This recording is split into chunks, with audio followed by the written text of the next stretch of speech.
وبرکاته. زما نوم سید احمد او د اختر محمد زوی یم. په غازي غونډۍ کې د اتمې حوزې سره زما امامت دی. زما سره محمد قاسم په نامه یو طالب را سره ول او بل یې ورور ول، مشر ولې ولو، دا زما قریبان هم دي. نو تقریبا زما 3 کاله دلته کېږي چې زه امامت کوم په دا مسجد کې. نو دغه پلار دې ما ته ویلي وو چې مثلا مولوي صاحب دغه کوچنی محمد قاسم څنګ ته پرېباسه، که چېرې له سیدۍ یو شی به پر اچوې چې یخ وشی یې ونیسي مقصد. نو ما دغه لیواتت اته وار ورسره وکړلې او د سپک سپک غاښونه مې هم په هغه پلان په ولګو او وروسته مې هم چې دی تښتېدلی ما په ولګوله. هغه د ده بدن ډېر نازک، هغه غاښونه په ګرده کې معلوم شو، د کرار مې ولګول. د غاښونه کې معلوم شوله.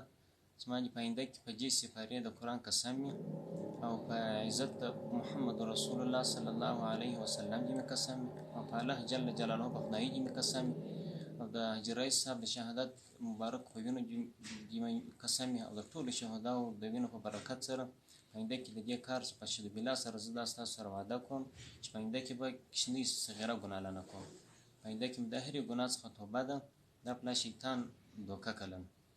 د کتاب مسله ده، وایي که چیرې څوک ګناه وکړي او بیا په توبه د نصوحاو پر وکړي. توبه د نصوحاو دې ته ویل کېږي چې مثلا د غوا د تیشې دې سړی راولوشي برته غوا چېرته ننوځي. دغسې توبه چې سړی وکړي الله پاک یې لا معافوي. نو ته یې ما معاف کړي، په آینده کې داسې کار زه نه کوم.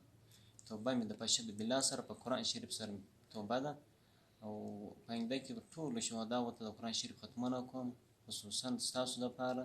دا پلار مې معاف کړي. یو مې سپین ږیری پلار دی، یو زه یم، ګرده کور په ما باندې ولاړ دی.